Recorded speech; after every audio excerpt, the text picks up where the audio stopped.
girlfriend cheated, and told me I'd never find someone like her since she was out of my league. A year later, I began dating a model who had a crush on me since high school. So I was going around Reddit the other day, and came across this post about a guy whose girlfriend was cheating on him, but didn't care. She was absolutely honest about it, as if it were no big deal. It was insane, and it made me think about my ex-girlfriend. I haven't told many people about this tale, partly because it's long and difficult at the time, but after reading that post, I thought, what the heck? We might as well give it a chance. Keep in mind that this occurred approximately 2 years ago. I met my ex, let us call her Chloe, on a dating app. It wasn't one of those applications seeking a quick hookup. It was one of the more serious ones, with people reportedly hoping for a relationship. Anyway, I was 33 at the time, and she was 30. We matched, chatted, and there was an instant connection. It's difficult to explain, but we just understood each other. We share the same sense of humor, enjoy the same things, and could talk for hours without being bored. It was very refreshing. Following several weeks of online and phone conversations, I eventually asked her out for a nice date. I was a little nervous, to be honest, because she was so stunning. I mean, breathtakingly lovely. I'm not claiming I'm a troll or anything. I think I'm a decent-looking guy, but she was clearly in a different league. I remember thinking at the time that I probably wouldn't be looking for anything serious with her, because, you know, girls like that usually have a lot of options. I did not want to have my heart broken. It's a strange problem to have. I understand that being with someone who is overly gorgeous can have its own set of issues. Anyway, she agreed to the date, and we had a great time. It just validated everything I felt during our internet conversations. We started seeing each other more frequently after that, and it became formal very quickly. One thing that was continually on my mind was how much attention she received from other men. She would tell me about it occasionally, even when we were together. For example, a guy might shamelessly hit on her in front of me, or she would receive messages from males on social media. At first, I wasn't concerned by it. I trusted her. I got the impression that she wasn't interested in anyone else and was truly interested in me. I realize this is stupid, but that was the way I felt at the time. I was simply enjoying being with her, and I didn't want to be the jealous, insecure lover. Everything was going fine, very good, except for one small item, which came and went. Still stuck in my head. We were having a goofy late-night talk.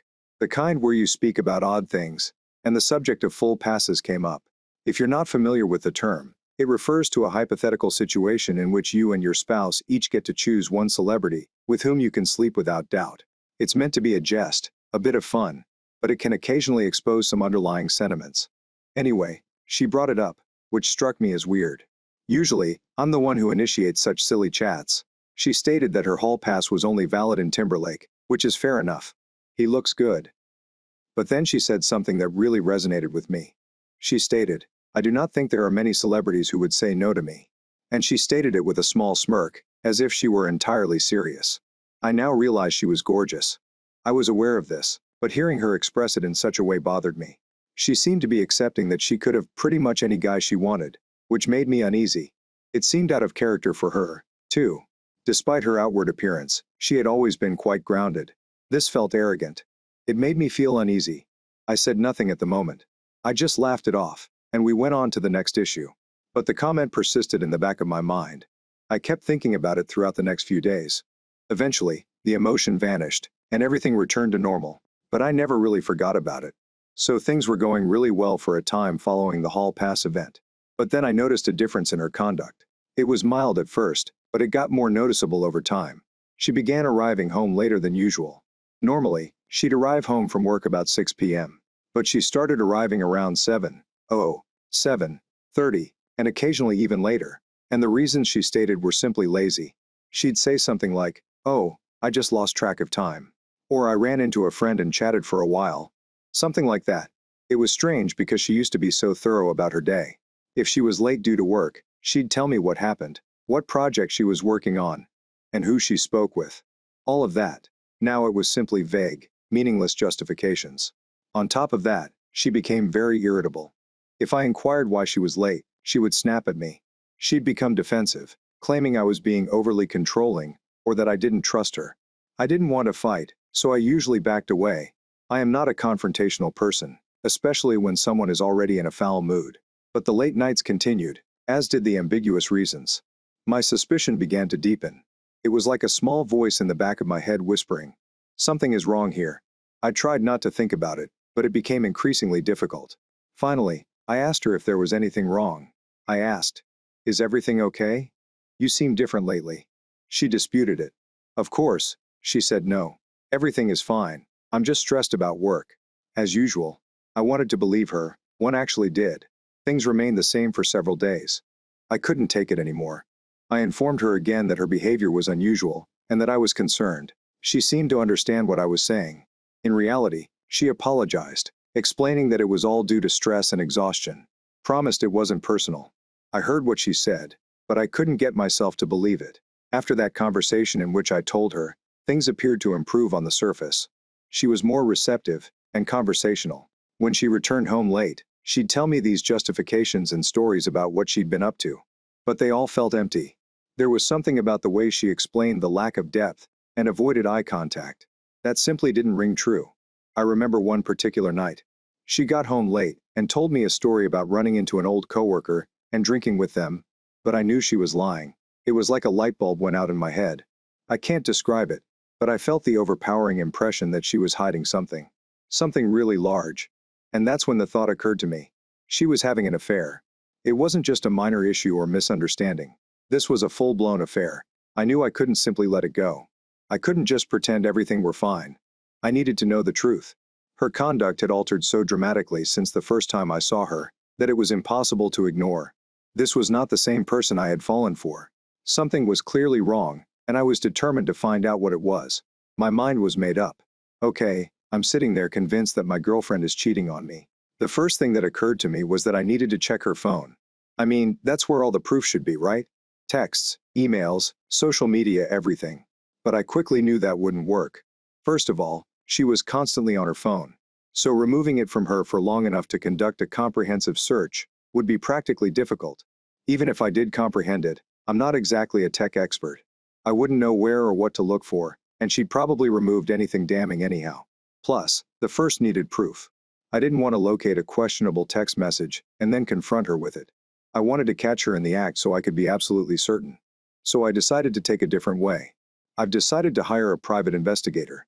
Yes, I realize it sounds like something out of a movie. But I was desperate. I needed the truth. And I wanted someone who knew what they were doing to guide me to it. I wanted to find out who this guy was and where they were meeting. I conducted a Google search for private investigators in my area and discovered one with positive reviews. I contacted them and scheduled a meeting. I remember being quite scared when I walked into their office. It seemed like I was accepting defeat. I sat down with the investigator, who appeared to have seen it all before. I told him everything. I recounted the entire event, from the hallway conversation to the late nights and lame explanations. It took a while, but he just listened calmly and nodded. He made no judgments about me. He did not make me feel foolish. He was just listening. He claimed he'd seen this type of event 100 times before. He stated that ideally, he would like to conduct surveillance for 2 weeks because her late nights were irregular. That was going to be somewhat pricey. We ultimately agreed on 10 days. I provided him all of her information, including her phone number, email address, and where she worked. He warned me not to contact him before the 10-day period was finished, unless there was an emergency. He stated it would be difficult, but I had to let him do his job. I agreed. I knew it would be torment, but I had to believe him. These 10 days were among the longest of my life. It was awful to know that this investigator was following my fiancée and may perhaps unearth proof that confirmed my worst concerns. I felt useless, just waiting, wondering, and contemplating various situations. It was difficult to focus on anything else. Work was a nightmare. I could not sleep. I barely ate. The worst part was that she continued coming home late for the entire 10 days. 3 times, she arrived home after 9 p.m., using the same old, pathetic justifications. Oh, I had last-minute plans with a few friends. Or the traffic was horrible. She had no idea that every time she said those things, it further confirmed my suspicion that she was lying. And every time she was late, I thought, okay, this is it. This is when the investigator will catch her. It simply provided him more opportunities to acquire proof. I needed it. Finally, the 10-day period ended. The investigator phoned me precisely on time. He didn't say much on the phone, except that he had the information I needed and asked if I wanted to meet in person. I answered, yes, absolutely. I needed to hear this from someone in person. I couldn't bear hearing this kind of news over the phone. I'd been waiting for what seemed like an eternity. and I needed to see his expression to know for certain that what he was telling me was true. I drove to his workplace. My hands are shaking on the steering wheel. I felt terrible in my stomach. I stepped in and found him seated there. A manila envelope sat on the desk in front of him. He motioned for me to sit down. He asked if I wanted him to just explain what he had discovered, or if I wanted to examine the contents of the envelope myself. I said I wanted to hear it from him first. I thought it would soften the blow a little. I contrasted it to the alternative of walking in on your partner and cheating on them. I required a buffer, a time to ready myself. He took a big breath and said, "Your suspicions were correct." Just like that. There's no avoiding the issue. There's no sugarcoating it. He informed me he had followed her to an apartment building 3 times. Each time, she entered alone and left about 2 hours later with the same man. He had received the apartment number and the man's name. Cody. Of course, I'm altering the name. To be honest, my initial thought was that I wanted to find this Cody person, and let's just say I was not thinking peacefully. But then I realized this wasn't the point. The point was that my girlfriend, whom I loved, had deceived me. That's what I needed to concentrate on. He slid the envelope across the desk. I opened it, and they were there. Pictures. Pictures of her and Cody in front of the apartment building, hugging, holding hands, and kissing in front of her car. Everything was there in black and white. Unquestionable proof. I almost lost my mind. I almost broke down right there in his office. It was one thing to guess something based on a gut sensation, but it was quite another to see it for myself. The visual evidence was very overwhelming. I managed to keep back tears, although it was difficult. It wasn't just about the affair. It was the most important thought of my life. The future I had imagined with her was disintegrating in front of me. I just wasn't sure what to do next. I just knew I wanted to get to the bottom of this. I was about to confront her. I arrived home and simply asked her to sit down. I did not yell. I didn't create a scene. I merely said gently, "We need to talk." She was aware that something was off. She saw it on my face. She sat down, and I just laid everything out there. I told her I knew about the affair, had engaged a private investigator, and had proof. Her first emotion was shock. She simply stared at me, her mouth slightly wide. Then she tried to act calmly, as if nothing had happened. But I wouldn't have it. I told her what the investigator informed me about the apartment complex, and Cody. And she just sat there silently. She did not refute it. She did not apologize. She did not even attempt to explain. She just sat there, listening. The more I talked, the angrier I became. Her silence was infuriating.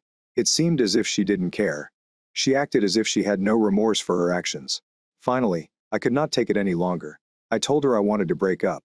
I said, "I can't do it anymore. I can't keep dancing and playing this song. I am done." And then she did something I really did not expect. She laughed. She rose up as if she were attempting to scare me. And she launched this entire monologue. "Do you want to leave me?" she said. "Are you kidding? So, what?" I felt a small amount of excitement on the side. It was only physical. It did not signify anything. I am a cheater. Fair. But where do you think you're going from here? Do you believe you will ever find someone like me again? Hasn't it been evident to you for years that I'm out of your league? It was just one time. Is this what you want? To ruin our lives over? She stated a lot of other things in the similar line. Basically, they were attempting to make me feel lucky. That I should simply be grateful to be with her, even if she cheated. Can you believe it? I was simply stunned. I knew she was arrogant. I knew she was proud of herself, but this was a whole new level. This was not the reaction of someone who apologized, was caught, and wanted to make things right. This was the response of someone who didn't give a damn. Someone with a genuine effort mentality. A real tumble out. It seemed as if her ideal scenario was for me to simply accept that she was too good for me. That she would do whatever she pleased. And that I should be content to be along for the trip. She honestly feared I wouldn't have the courage to leave. That's how proud she was of herself. Her comments struck me like a ton of bricks. I've been wounded and outraged before, but this was different. This was pure fury. I had never felt anything like it. I stood up, looked her directly in the eyes, and told her how much I detested her. I don't remember the precise words, but they were along those lines. And then I walked out. I didn't bring a bag. I did not say farewell. I simply stepped out the door. I couldn't bear to be in the same room as her for another second. I felt completely betrayed. It was over. I ended up staying the night in a cheap motel. I couldn't return to the house. Not yet. I just needed to be alone to comprehend what had transpired. I lay there in that uncomfortable bed, staring at the ceiling, rehearsing the confrontation in my mind over and over. I couldn't believe the way she reacted. It was simply unbelievable. The next day, I returned to the house to get some of my belongings. I assumed she would be at work, but she was there. She appeared to have been crying, but she was attempting to play strong, as if nothing was wrong. Then get this. She had the courage to reply, "I knew you'd be back." She had this smug little look on her lips, as if I had just had a tantrum and crawled back to her. I didn't say anything. I simply went inside, grabbed some clothing, my toiletries, and some other necessities. I knew I couldn't acquire everything at once, but all I wanted was to get out of there as soon as possible. I promised her I'd come back for the rest of my belongings later. She just stood there looking at me, as if she couldn't believe I was leaving. She said nothing till I was walking out the door. Then she whispered something beneath her breath, which I didn't catch, and, honestly, I didn't care. I've been trying to understand why she acted the way she did. I'm still having trouble wrapping my brain around it. Perhaps she was looking for validation or excitement outside of our relationship. Perhaps she was insecure about becoming older, or about our routine. Maybe she saw me as a secure, dependable, cuddly husband, but also as someone who was beneath her. And maybe she had always felt that way. She didn't consider the cheating a big thing. She had already rationalized it in her mind. Of course, all of this is just me guessing, attempting to make sense of something that does not make sense. After I departed, she began contacting me. The first few messages were simply sarcastic, snarky remarks, as if she thought the entire situation was a joke, that I was just going to run back to her. She definitely assumed I was lying when I said I wouldn't leave. But then, a few days later, I returned to the house with a friend to retrieve the remainder of my possessions, and she was stunned. She could not believe I was being serious. I believe it was the moment she realized it was truly over. One of her last texts to me read, "I hope you know you'll never find anyone like me again." Seriously, I blocked her after that. I couldn't take it anymore. It was simply too much. Okay, let's skip ahead a bit. The whole breakup with Chloe was a shambles, and it took me a bit to get my bearings. But life continues on, correct? A few months later, I had my 15-year high school reunion. I wasn't sure whether I wanted to go, but a number of my friends persuaded me. It ended up being a great time. It was amazing to see so many familiar faces reconnecting with friends I hadn't seen in years. Just a really upbeat, enjoyable vibe. And then there was Veronica. Veronica attended my high school class. She was a tall, stunningly beautiful girl. We were friendly. We had a few classes together, although we were not very close.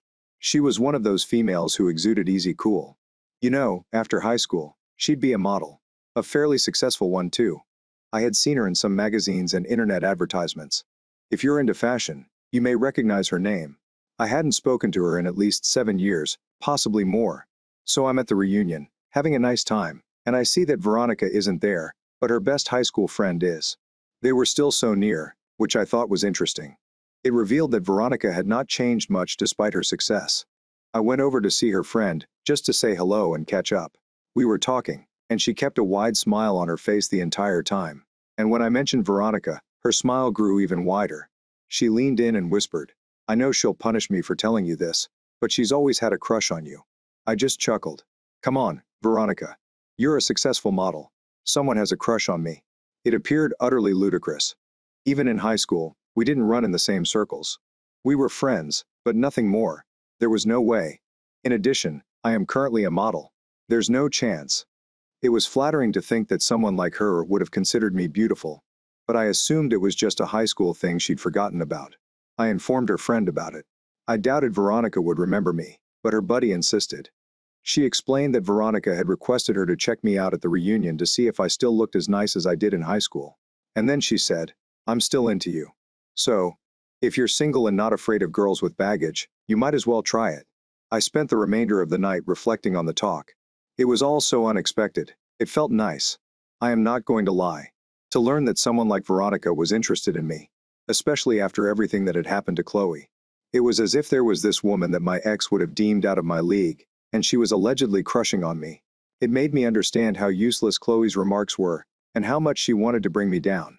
It provided a significant confidence boost. So, following the reunion, I decided to take a chance. I figured, what could I lose? I decided to contact Veronica online. As the kids say, I discovered her on Instagram and messaged her. I also notified Veronica as a friend that I was going to message her, in case she didn't check her direct messages from individuals she didn't follow.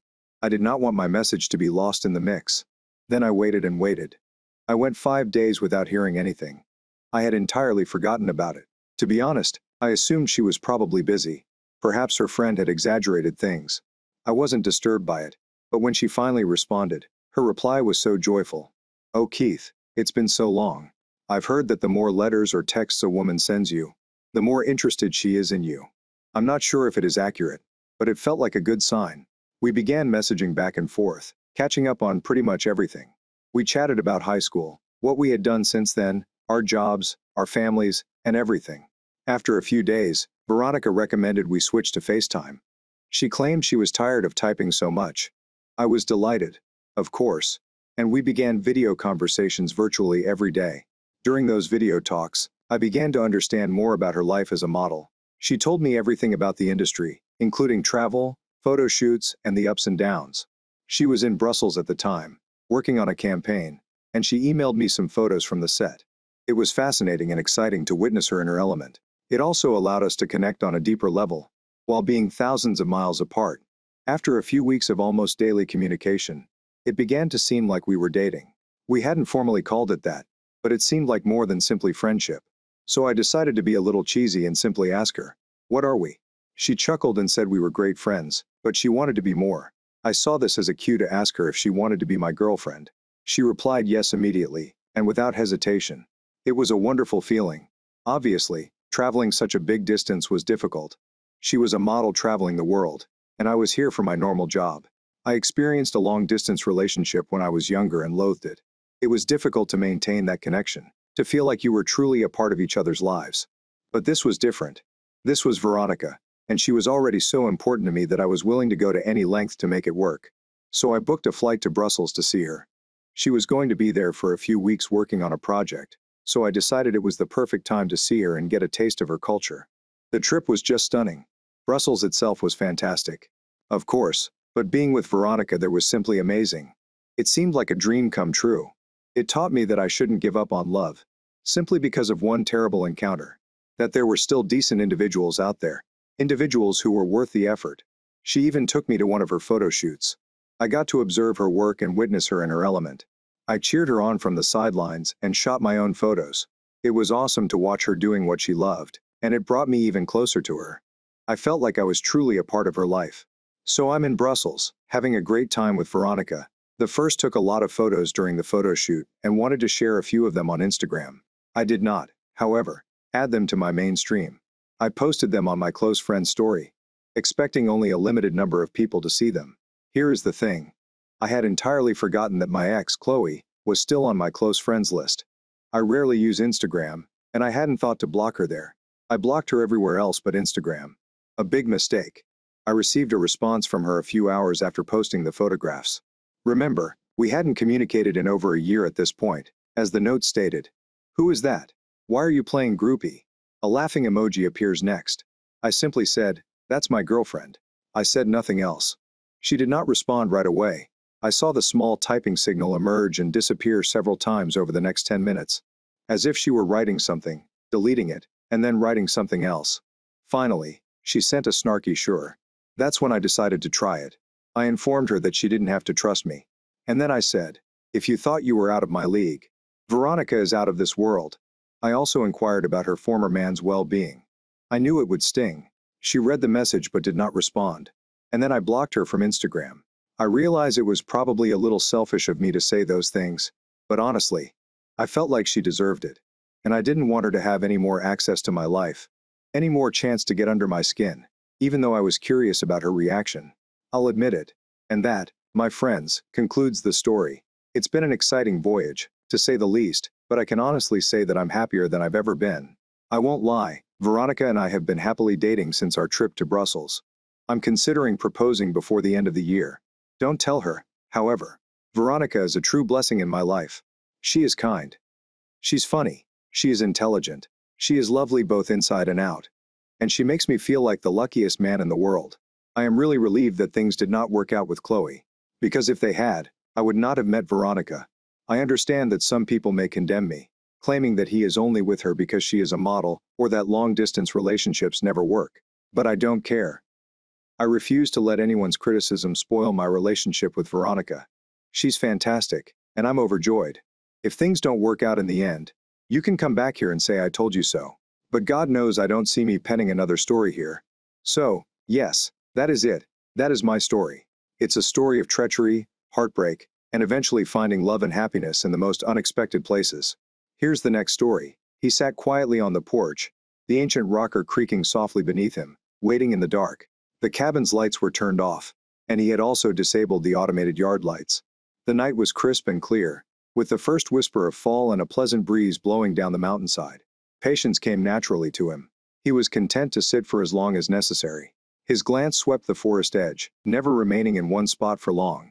His peripheral vision would catch any movement, anything out of place. The moon hung high, its pale radiance casting sharp shadows on the tree line and the scattered bushes that had developed since his previous clearing. He knew something was out there, watching and stalking.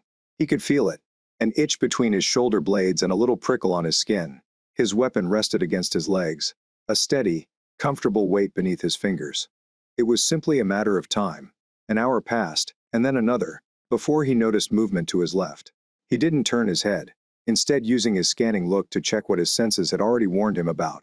The moon had shifted, lengthening the shadows, but the form he was tracking stuck out, softer, rounder, and moving with a deliberate slowness.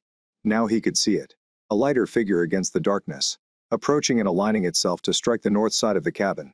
He raised the gun slowly but solidly against his shoulder, the sling taut over his supporting arm. His eye met the scope as he engaged the night vision, transforming the scene into a phosphorescent green glow. Slow exhale, steady inhale, half-breath release, and hold. His finger caressed the trigger. The shot shattered almost effortlessly. The recoil was hardly more than a forceful shove, but after hours of calm, the noise was startling. He stayed with the gun, and swiftly acquired his target in case a follow-up was required. But it wasn't. The monster struggled briefly before stilling. He paused for a time before groaning, and rising from the rocker to step off the porch. He rolled the fallen body over a mountain lion from 30 yards away. Beautiful, yet risky. He shakes his head. Regretful, but not sorry.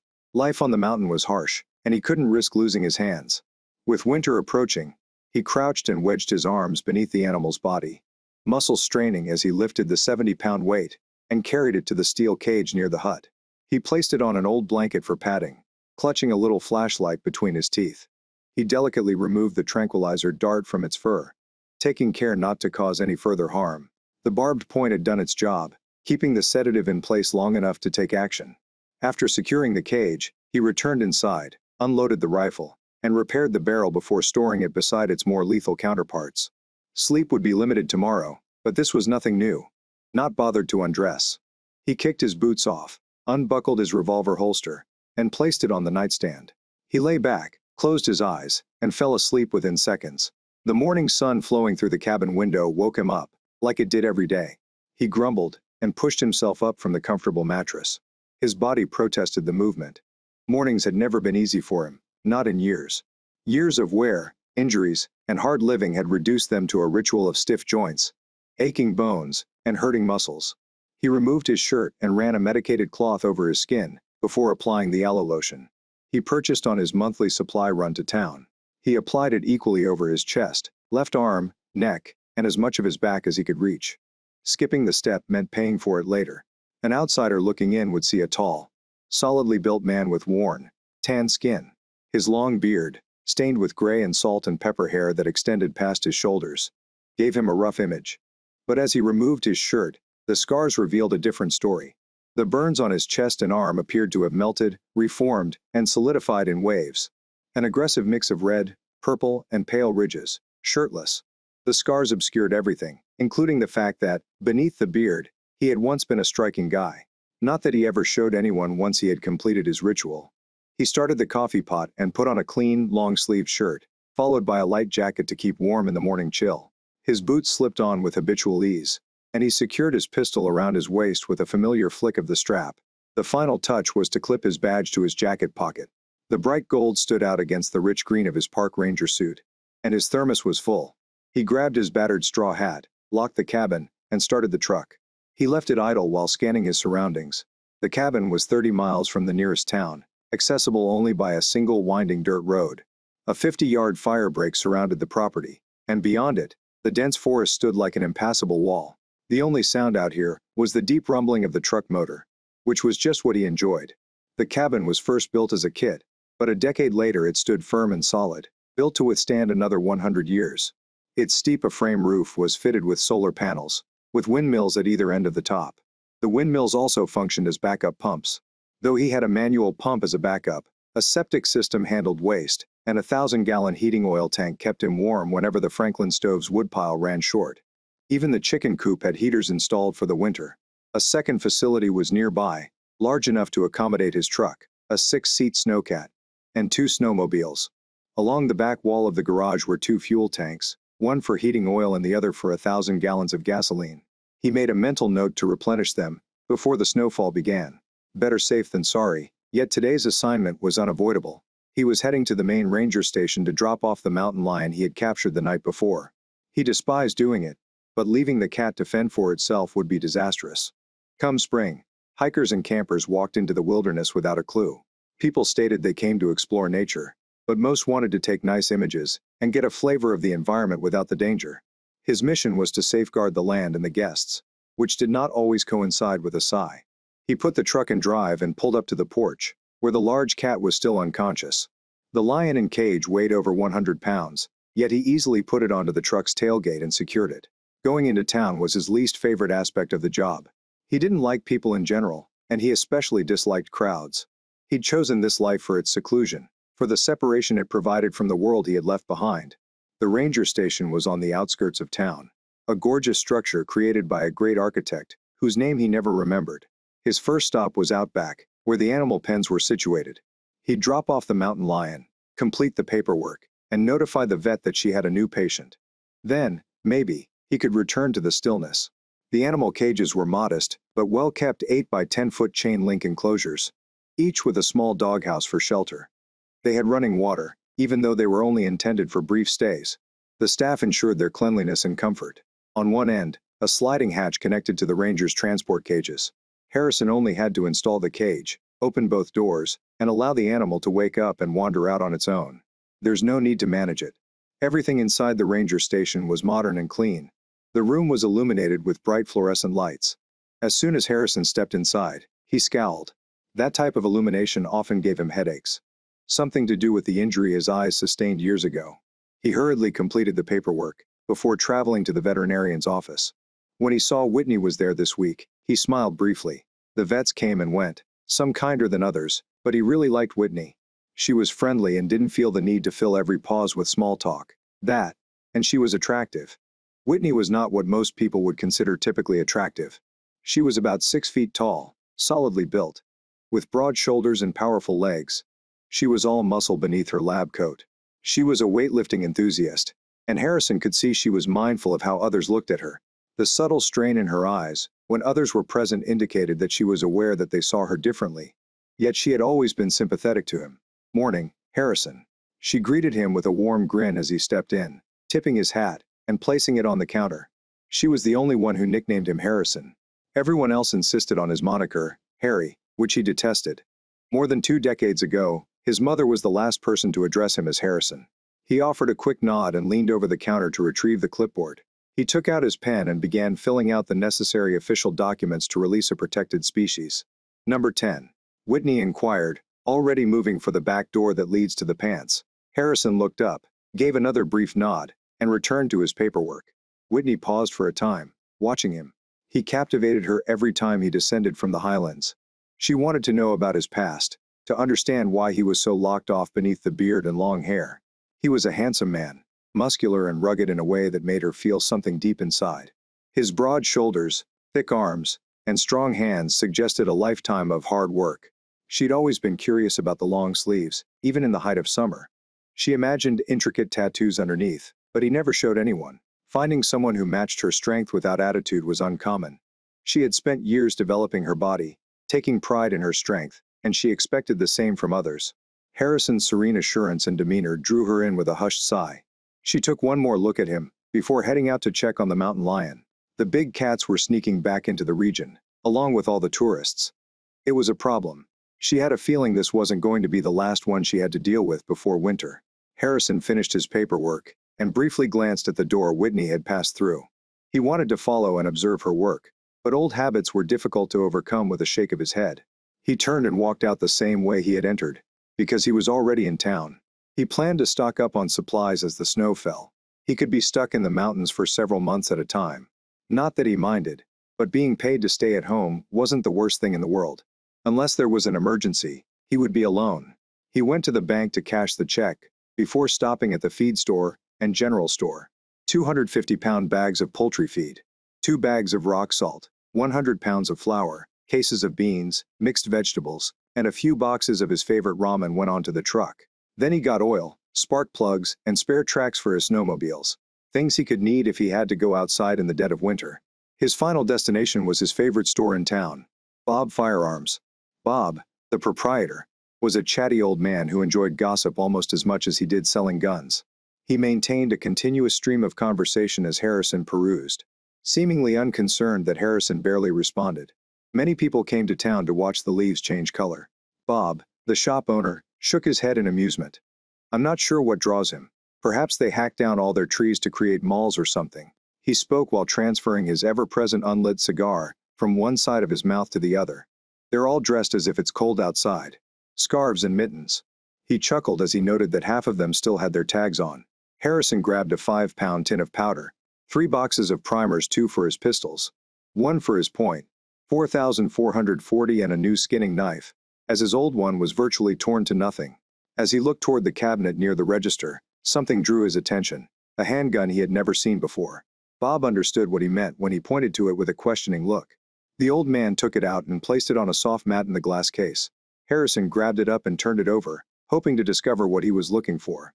It was a 3-screw Black Hawk, and the feel of the hammer indicated that it had not been tampered with. He assumed it would be difficult to find one of these, using his flashlight to study the barrel's rifling. Bob grinned. Do you have an eye for the good ones? I see Ruger hasn't been used much. Probably not even a whole box of ammunition would fit through it. It also hasn't had the legal job done to it. Damn pity. They converted all those ancient single actions, because one idiot shot himself. Some people were wise and ignored the recall. So this one still runs as smoothly as butter. I purchased it at an estate auction this spring. Harrison ignored Bob's ranting, but he did not put the pistol away. The old man was correct. It was in fantastic condition. The so-called safety conversion was a response to a lawsuit.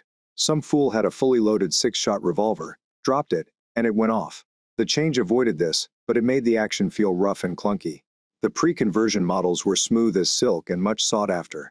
Finally, he put the gun down but not back on the mat.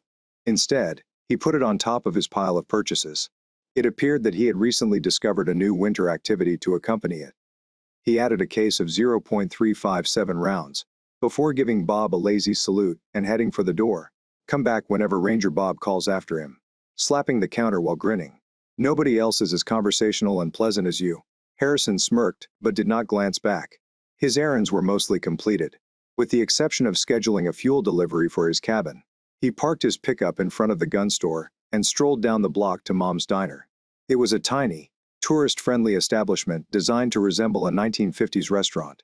The decor was a touch tacky, but the owner, Janet, was an excellent cook. Inside, the brushed steel and red vinyl furniture created a malt store atmosphere.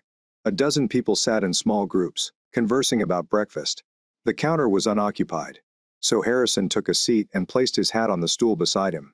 Lucy, the waitress, walked up with a knowing smile. What will it be, Ranger? Coffee, waffles, bacon, wheat toast.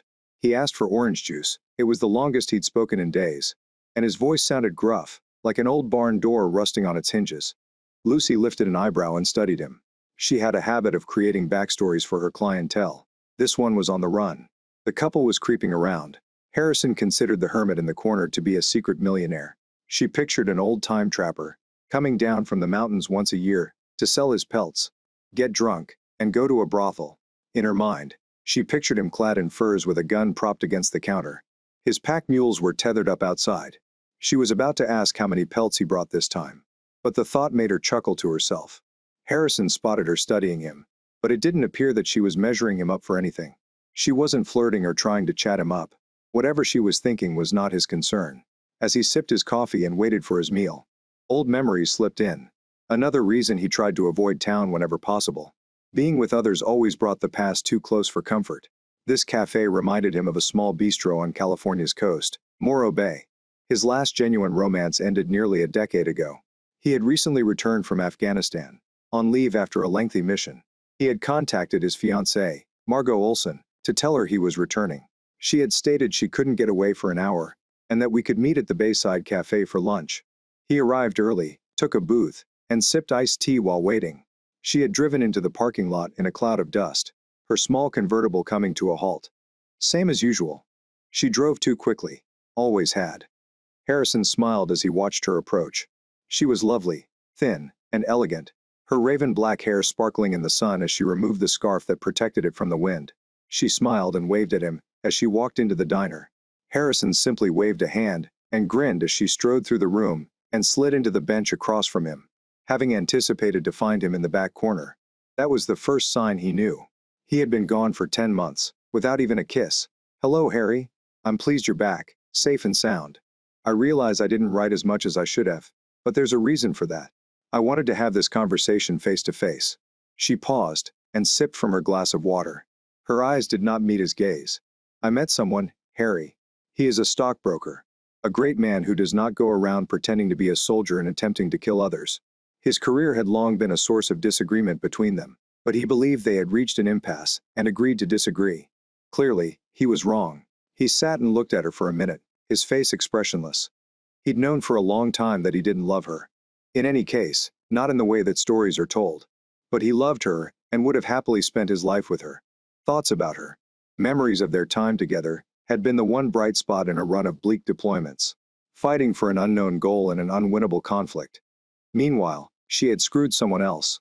Wasn't that special? He could feel his temper seething just beneath the surface. A rage that seemed only a heartbeat away from erupting. Harrison closed his eyes and counted to 10. Then, when he opened them again, she looked at him like he had two heads. "Are you not listening to me, Harry?" she asked, agitated. "I heard you, Margot. You found someone else to screw while I was gone. I understand now, if you'll excuse me," he growled, standing up and striding away, leaving her sitting there with her mouth wide. "Harry, Harry, do not leave me," she cried behind him, but he didn't care.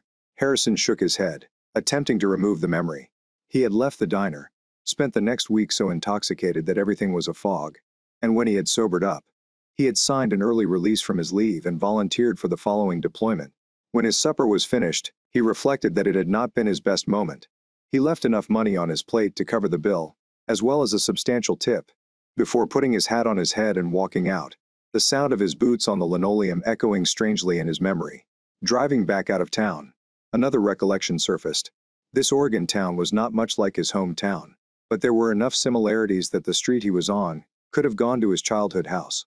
Another departure, another sadness, but of a different type this time. He was only 19 years old when he took an emergency leave to return to the place where he grew up. The chaplain had contacted him, holding a Red Cross telegram. There was a fire at his boyhood house. His parents and younger brother did not make it out.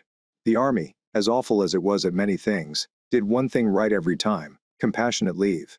When a family member died in the accident, they would pull out all the stops to get the soldier on the next available transport, with advance leave orders and payment in hand. He had taken a taxi from the airport, driving along a tree-lined residential street similar to the one he was on now. When the taxi turned onto his street, he could see the burned-out shell of his parents' house at the top of the cul-de-sac, as well as a line of yellow tape around the front of the property to deter observers. The house wasn't identifiable. A pile of burnt remnants, including a few bones, rose to the gloomy sky.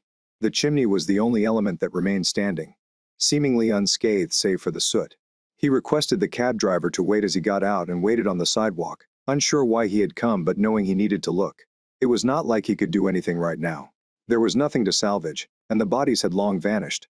Still, he stood there, staring, a million memories competing for time behind his eyes. He wasn't sure how long he stood there, but when he got back in the cab, he had to wake up the driver, who had been sleeping behind the wheel, and ask for the nearest motel. Back in the present, Harrison had left the town behind him, and was soon back in the forest, pulling off on the long dirt road that would lead him to his refuge, his only reprieve from the memories that threatened to consume him. It was the one location he had discovered where he could sleep without nightmares.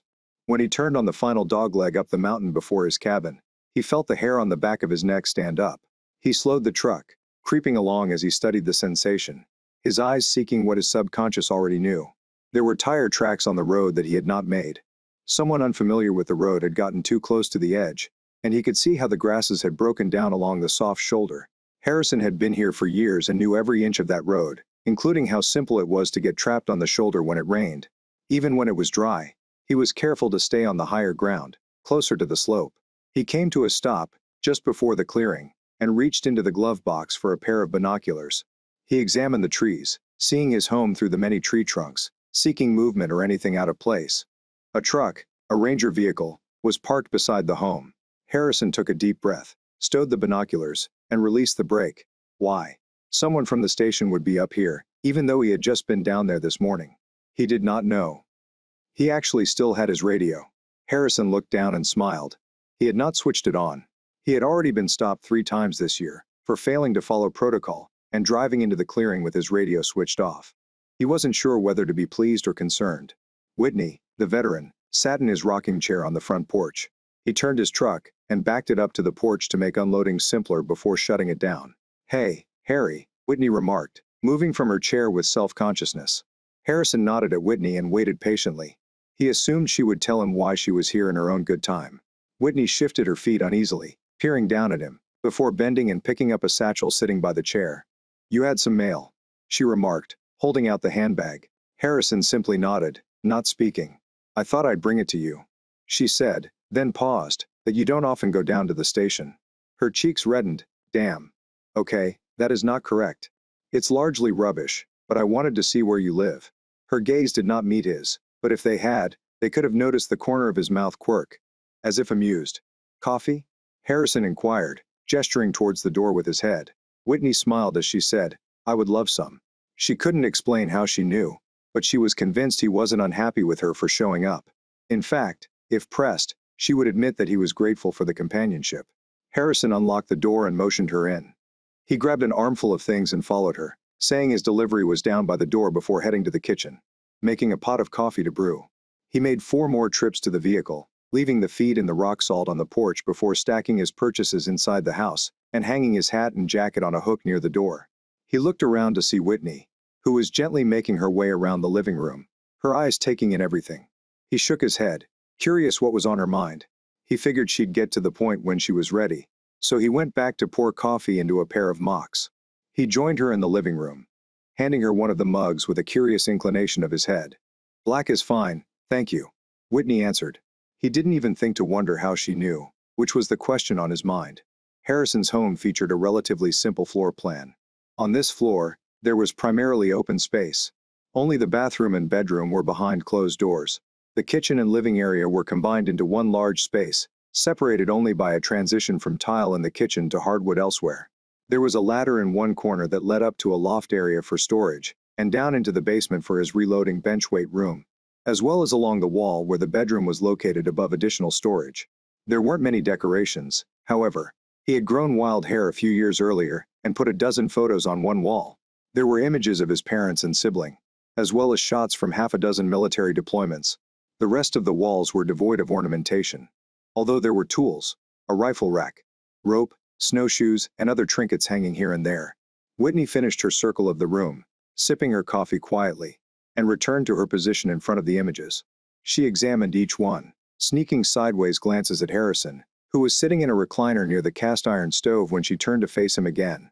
He waved a hand at the couch, inviting her to sit and tell him what she wanted. Why she actually came. Whitney groaned and sat down, her gaze fixed on Harrison. "I know I shouldn't have come here uninvited," she said, shaking her head.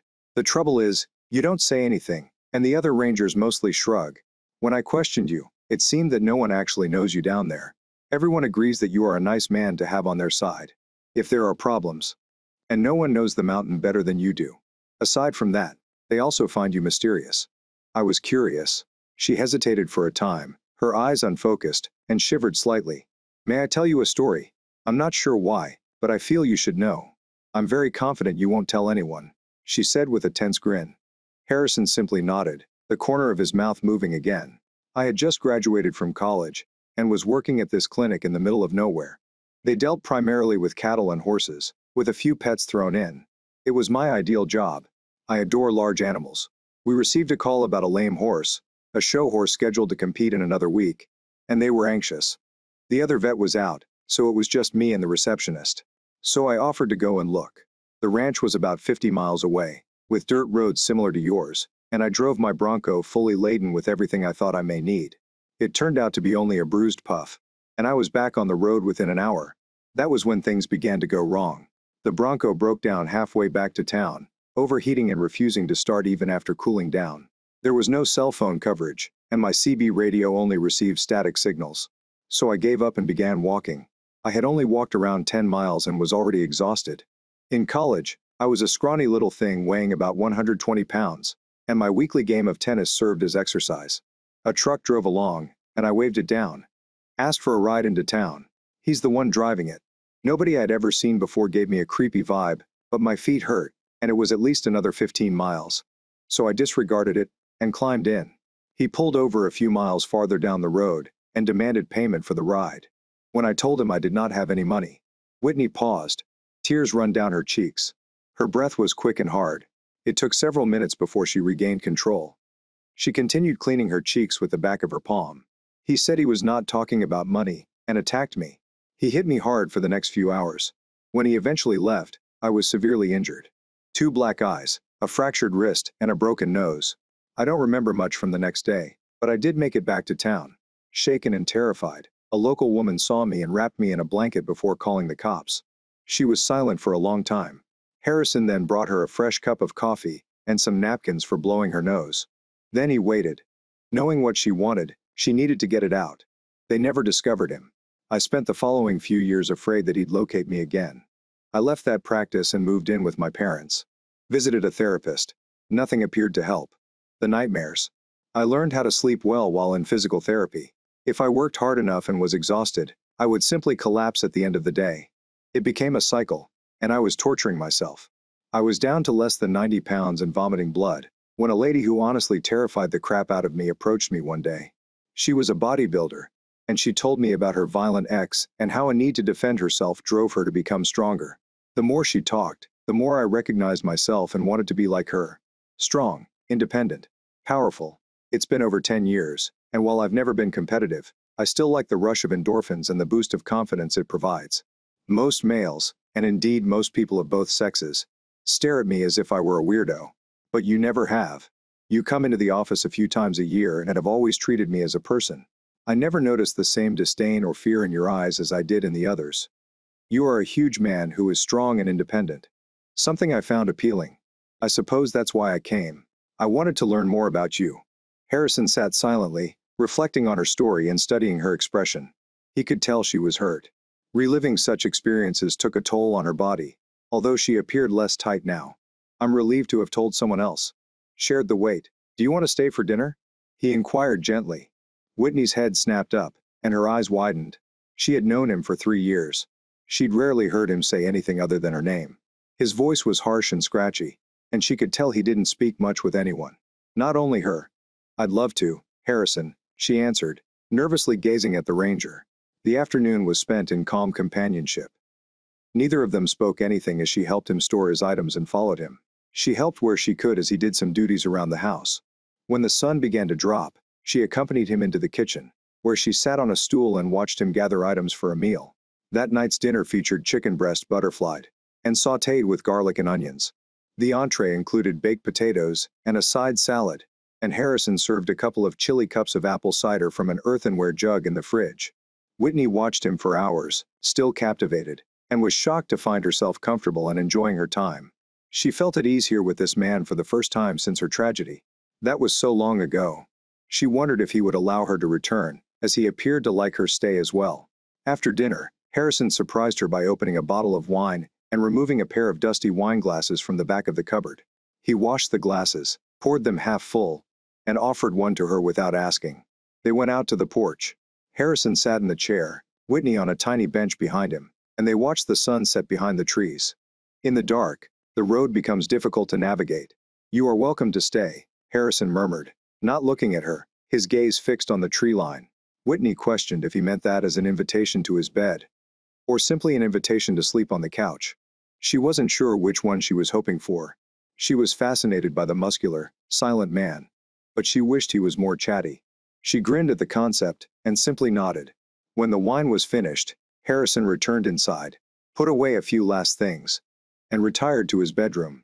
Returning with a pair of sweatpants and a thick robe, Harrison held them both out to Whitney and asked her which she liked. Whitney chose the sweatpants, and when Harrison nodded towards the bathroom, she interpreted it as an invitation to take a shower. First, under the sink. In the bathroom, she discovered half a dozen unopened toothbrushes and fresh towels. Harrison waited until she had entered the restroom and closed the door before heading down to the basement. He had some extra blankets and a pillow that he had purchased, but found too soft for his liking. He assumed she would prefer to stay on the couch, but he was planning to offer her the room while taking the couch for himself. He discovered them on a shelf, still wrapped in plastic, and laid them out on the couch when Whitney finished showering. Harrison felt a stirring as she emerged from the bathroom, practically glowing from the hot water in her hair that was still moist. She was an extremely lovely woman, and he hadn't felt this much yearning in years. He pointed to the bedroom, and as he saw her eyes widen, he shook his head. "Sorry, I am not used to speaking much. You take the bed. I will take the couch." Whitney looked thoughtful for a while before straightening her shoulders, as if she had made a choice. "Harrison, She hesitated before starting again. "I'm not ready for anything other than sleep. But there is enough room on that bed for both of us, and I suppose I would want to feel someone sleeping next to me." She blushed furiously and refused to look away. Harrison considered it for a time and discovered that he liked the idea much more than he had expected. He gave Whitney a nod and a smile. Whitney saw him smile. She couldn't stop smiling when she saw such a genuine smile. It made him appear softer, more friendly. It took Harrison a long time to fall asleep. That night, Whitney appeared to drop off as soon as her head hit the pillow. The warmth of another body next to his, the aroma of shampoo blended with her natural scent. It all came together to give him the granddad of all erections. He made sure he was sleeping on his side, with his back to Whitney, before falling asleep. Whitney awoke in the morning. Unremembered but pleasant dreams faded as she opened her eyes. She was shocked, but not alarmed, to feel a muscular arm around her. During the night, Harrison rolled up behind her, spooning with her and cuddling her. She found it both comfortable and exhilarating, and chose to stay in his arms until he awoke. The first rays of sunlight filtered through the window, softly awakening Harrison, as they always did. He found himself close to Whitney, his arm over her, ashamed and worried about how she would react. He slowly began to back away. "It's okay, Harrison. It's kind of nice," Whitney muttered, pressing her hand against his arm to keep it there. He relaxed, taking a long breath, and her presence made him grin. Eventually, the morning routine summoned them to rise. Harrison first, then Whitney. She began brewing coffee while he was using the restroom. When she was finished, he looked through the fridge and decided on breakfast. They sat in comfortable stillness, enjoying each other's company. After eating, they did the dishes together. Harrison washes Whitney dry. Whitney replied, "I'd like to come back up here and see you again," as she finished putting away the last dish. She scrubbed the counter and avoided his sight while waiting for his reaction. "I'd enjoy that," Harrison said. "I'd like it a lot." "Whitney," his voice tinged with emotion. Whitney felt a faint thrill hearing her name spoken so warmly, and she reprimanded herself for acting like a schoolgirl. When she turned to look at him, she discovered him observing her with brilliant eyes and a grin on his face. She tilted her head, curious what he was thinking. "I'm not a social person these days. Too much baggage. Too many memories." Harrison trailed off, appearing puzzled. "But I couldn't help but think that, as much as I adore this location, it may be even better with another person here. I am with you here." Whitney struggled to hold back a giggle when she watched him blush. She never dreamed he could do such a thing. "Is this so?" Whitney inquired, glancing up at him. His eyes seemed to entice her, and she felt a rush of excitement. She stepped forward. They were so near that they almost touched but didn't. She got up on her toes and gently kissed him on the cheek. "I'll bring your sweatpants back when I arrive. Maybe I should change my clothes," she replied with a smile. After Whitney left, Harrison kept himself occupied with tasks. But his focus was not on the work. He took insulated panels from the garage and installed them around the chicken coop, then checked the snowcat to ensure everything was in working order. Then he went over both snowmobiles. One was a rapid single-seater designed for amusement, while the other was a more dependable two-seater with a trailer capable of hauling wood or even a person if needed. Following a brief lunch, he sharpened his old scythe. It was probably 100 years old, yet he found it relaxing to use it to clean the overgrown regions surrounding his cabin. The repetitive slicing of a blade through grass and branches. He spent the remainder of the afternoon clearing the vegetation between the cabins and the tree line. It made him feel safer, a habit carried over from his military days. Keeping a clean line of sight ensured that no one could sneak up on the cabin. Most significantly, it acted as a firebreak. Forest fires were his greatest dread, and this clearing could one day save his home, or even his life. Thinking about fire always triggered recollections. He attempted to bury his final assignment, his final deployment. They had raided a complex before early, with more than 200 men. However, something went terribly wrong. Either the timing was off, or someone made a bad error, because a gasoline air weapon was dropped directly on top of them. Only 17 out of 212 men survived.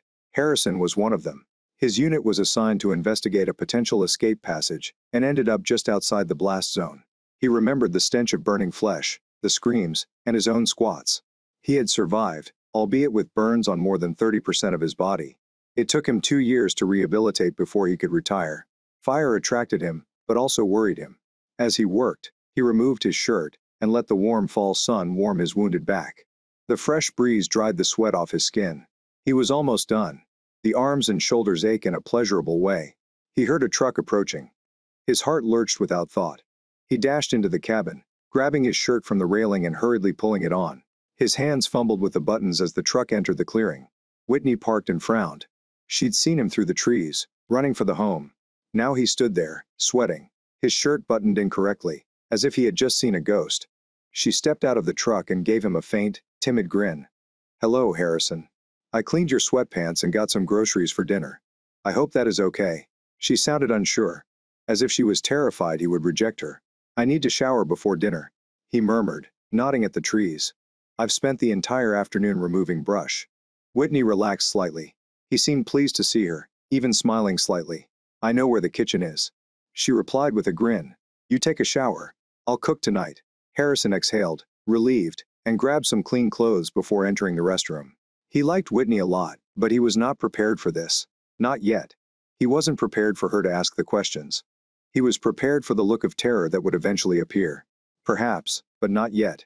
Whitney went around the kitchen, singing to herself as she arranged the steaks and salad items. She felt nearly ecstatic, like a teen on a first date, and couldn't stop smiling. Taking the initial step had been the correct decision. She was confident Harrison would never have. Yesterday had been fantastic, and waking up in his arms this morning had been thrilling. Harrison went out of the shower, completely clothed, to the lovely smells of dinner being prepared. He took a seat at the counter and observed Whitney's serene assurance as she worked in the kitchen. He had to grin when she turned and brought him a fresh cup of coffee, without saying anything. Dinner was simple and lovely, just like the night before. After that, they sat on the porch and drank wine. Harrison made a mental point of getting another rocking chair, if Whitney planned to spend more time here. When she refused his chair, he laid a folded blanket on the small bench to ensure her comfort. Whitney thought the gesture was wonderful, and offered. His rocker was nice, but ensuring she had something comfortable to sit on while she sipped her wine and watched the stars come out was even more attentive. She understood why Harrison adored this place. It was quite serene. There is no traffic, loud neighbors, or city noise, only the sounds of crickets and night birds, with a starry sky above them. "Can you stay?" Harrison finally asked. His face is scarcely discernible in the dark. "Of course," she replied. Just like last night. Harrison only nodded and returned his gaze to the sky. By sunrise, they were much closer than the night before. Whitney was comfortably dressed in silk pajamas. Harrison's arm rested protectively over her, his palm on her shoulder even as she slept. His fingertips traced delicate patterns on her flesh, causing her to shiver. She hadn't felt this comfortable or connected in a long time. When the sunshine woke Harrison, he realized he was still holding her and began to pull away. He felt Whitney's hand gently hold his in place. They lay there for a time, not speaking, simply being in silence. Harrison eventually got up and started his morning ritual. When he returned, Whitney remained in bed. The cover was drawn up under her arms, and her countenance indicated uncertainty alongside the bed. Her pajamas were folded neatly. "Harrison," she said quietly, "I realize I'm not the most attractive female I know. I have too many muscles, yet I am still a woman." Her voice trembled, and she seemed near to tears. Harrison took a step forward. He was torn between desire and hesitation, between desiring her and feeling ashamed of himself. He made up his mind after seeing the vulnerability in her eyes. "You're gorgeous." It's me," he admitted, removing the sweatshirt he'd worn to bed. He avoided her look, readying himself for her response. He heard a little gasp, which confirmed his suspicions. She'd seen the scars. She must feel disgusted, and perhaps even terrified. He turned to go, but then he felt a hand on his shoulder. Come to bed, Harrison. He paused before staring at her. He saw neither fear nor pity. It was friendly and understanding. We both have demons, right? She muttered, throwing her arms around him and placing her cheek on his scarred chest. She whispered, I don't care what's on the outside. Harrison swallowed hard, sensing her words as much as hearing them slowly. He allowed himself to believe them. He took her back to bed, where his hands, lips, and eyes revealed what he had previously only fantasized.